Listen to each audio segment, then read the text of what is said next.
Bueno, este audio es para dar más detalles sobre la lectura de Romanos capítulo 16, versículos 14 y 15, que dice de la siguiente manera: saludad a Síncrito, a Flegonte, a Hermas, a Patrobas, a Hermes y a los hermanos que están con ellos.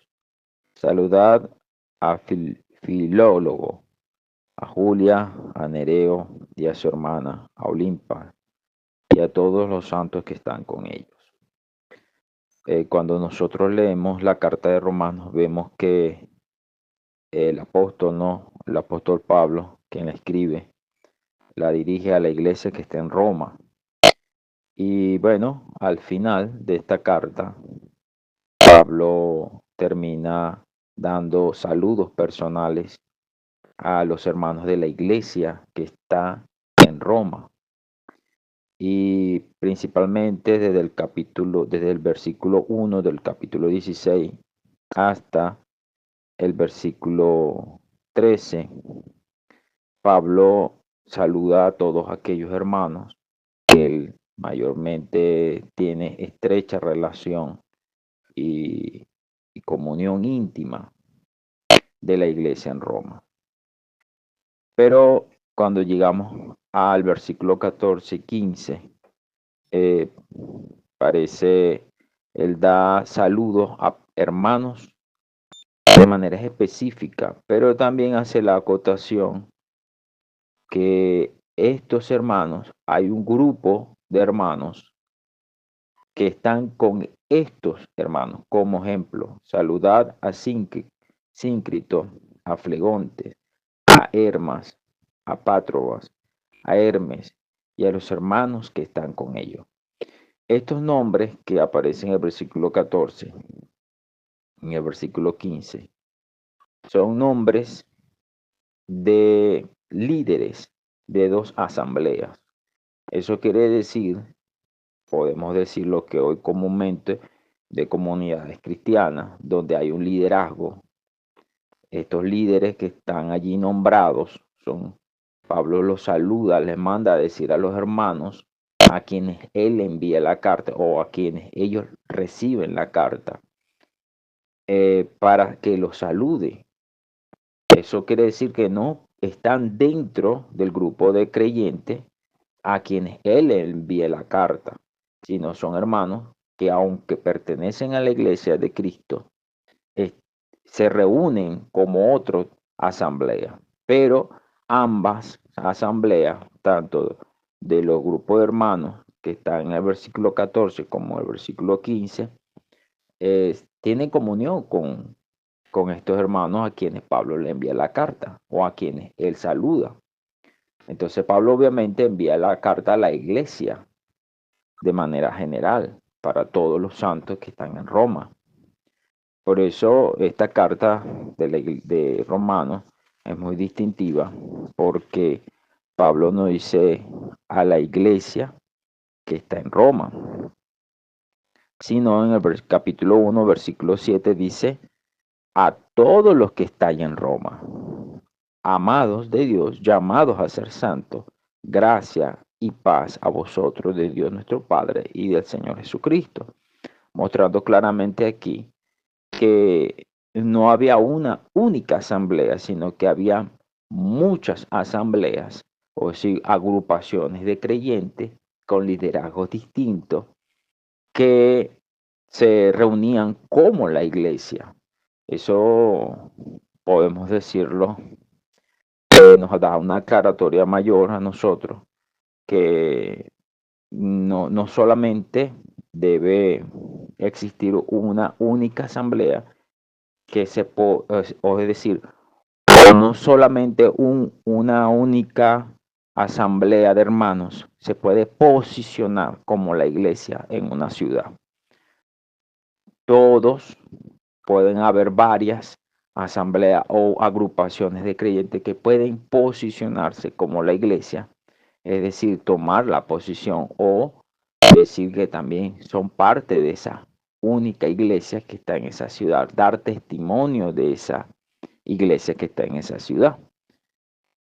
pero obviamente sigue siendo la iglesia una, pero puede haber varias asambleas o agrupaciones de creyentes donde hay varios liderazgos distintos, según lo que muestra Romanos capítulo 16. Pues. Esos dos pasajes que a simple vista, cuando uno los lee, puede uno pasan desapercibidos, pero cuando uno los lee con entendimiento y con detalle, uno entiende que Pablo se está dirigiendo a otro grupo de hermanos que no son los mismos a los cuales él envía la carta. Entonces, esto demuestra que aunque estas asambleas o estos líderes, en este caso, hay comunión entre ellos en la fe, hay amor, hay fraternidad, hay compañerismo, pero tienen liderazgos distintos, es decir, podemos decir, ancianos distintos, y no están sometidos a un único liderazgo o a un único ministerio. Lo que la Biblia condena en este caso, la enseñanza de los apóstoles señales que es algo negativo, es asumir o tomar como base para nuestra vida cristiana o nuestra vida de asamblea el nombre de una doctrina o de un líder o de un ministerio para definirnos como la iglesia. Lo que el único nombre que debe permanecer es el nombre de Cristo. Por eso Pablo en 1 Corintios, él ataca este asunto con respecto a que algunos dicen que son de Pablo, son de Apolo, son de Cefas o de Pedro, porque allí las asambleas o los grupos de creyentes se estaban atribuyendo nombres particulares, ¿me entiendes? Estaban tomando como base para su vida de iglesia ciertos ministerios, cierta liderazgo, y eso es lo que nos divide. La iglesia, aunque puede tener diferentes asambleas con diferentes liderazgos, el único nombre que debe prevalecer es el de Cristo, y el único ministerio es el de la edificación del cuerpo de Cristo, donde nos permite a nosotros tener comunión entre todos. Entonces, el libro de Romanos, que es el Evangelio, revela el Evangelio, entonces nos muestra algo bastante significativo que en el pasado no lo veíamos con claridad, porque veíamos que solamente debíamos estar, podía haber una sola iglesia, podemos decir, una sola asamblea que se posicione como la única iglesia, que podía haber una única asamblea que diera testimonio de esa única iglesia en esa ciudad. Y no es así. Según lo que vemos acá, en el libro de Romanos, vemos algo distinto, que habían 3 asambleas, por lo mínimo, según lo que describe la carta.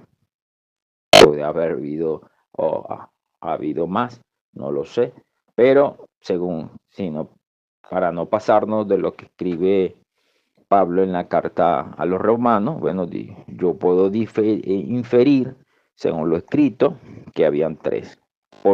La asamblea de hermanos a la que Pablo le escribe los saludos desde el versículo 1 hasta el 13, la asamblea de hermanos del versículo 14 y la asamblea de hermanos del versículo 15.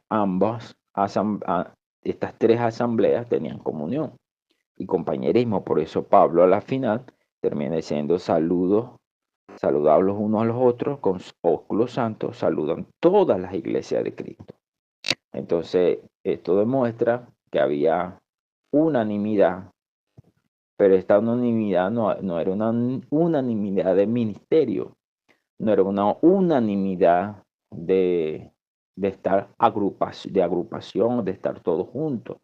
No era una unanimidad tampoco de una enseñanza ministerial, por así decirlo, porque a la final, cuando nosotros vemos también en Segunda de Pedro, el apóstol reconoce los escritos del apóstol Pablo, y dándole como señal de compañerismo y reconocimiento, tanto las enseñanzas del apóstol Pablo como las de los apóstoles, de los otros 12 apóstoles, del ministerio de la circuncisión, por así decirlo.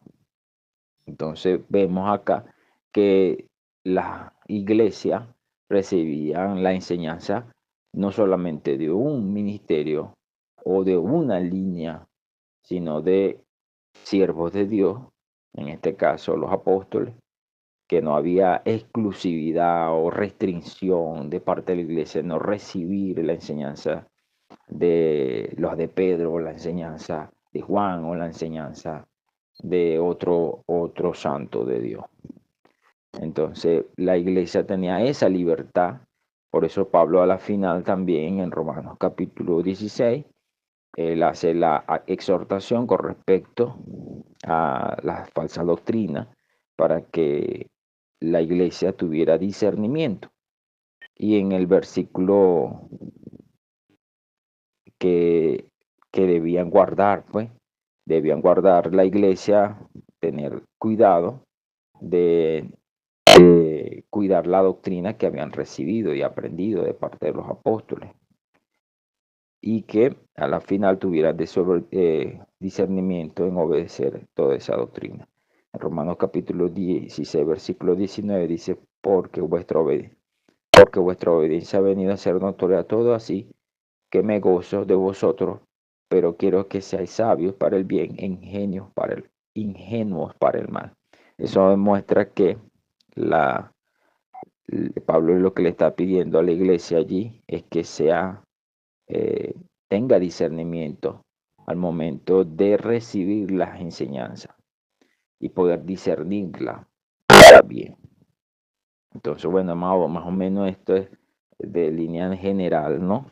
Lo que yo pude ver que sí la Biblia permite y sí que existan diversas asambleas reuniéndose como la iglesia en esa ciudad, aunque la iglesia es una, porque la unanimidad de la iglesia no es un asunto de agrupación, sino es de la fe siempre, cuando la Biblia revela el asunto de la unidad está ligada a la fe y al espíritu.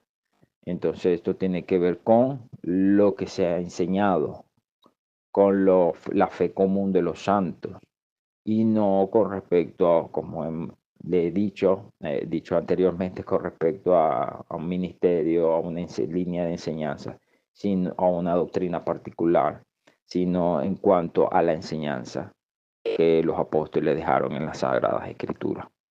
Entonces, básicamente eso es lo que nos da la unanimidad y que tenemos todos un mismo espíritu y que todos hemos sido lavados con la misma sangre del Cordero, hemos sido regenerados por el Espíritu Santo, por un único espíritu, y eso es lo que nos da la unidad. No nos da la unidad de estar reunidos en un mismo grupo o tener bajo un mismo liderazgo o una misma enseñanza. Entonces, ese es el testimonio que nosotros damos a los hombres y a los ángeles de que somos uno en el Señor y que nos mantenemos dentro de esta línea. Pero en el principio esto es lo que puedo ver más claramente, que antes no veíamos o no veíamos, pues porque se nos había enseñado que solamente una sola agrupación era la que podía tener, tomar la posición de la iglesia en esa ciudad o dar testimonio de la iglesia en esa ciudad, y que no puede haber dos testimonios porque no había dos candeleros, y eso es mentira. Toda agrupación puede, sí, todos pueden dar testimonio de esa única unidad que tenemos en el Señor. Podemos dar testimonio. Y que bueno, que el hecho de que no nos reunamos en el mismo sitio o no tengamos el mismo liderazgo, eso no impide que no podamos tener comunión. Creo que ahí es donde está la madurez de los líderes, que deben ver que debe haber comunión, unanimidad entre el liderazgo de cada asamblea que haya de una iglesia local. Amén. Jesús es el Señor.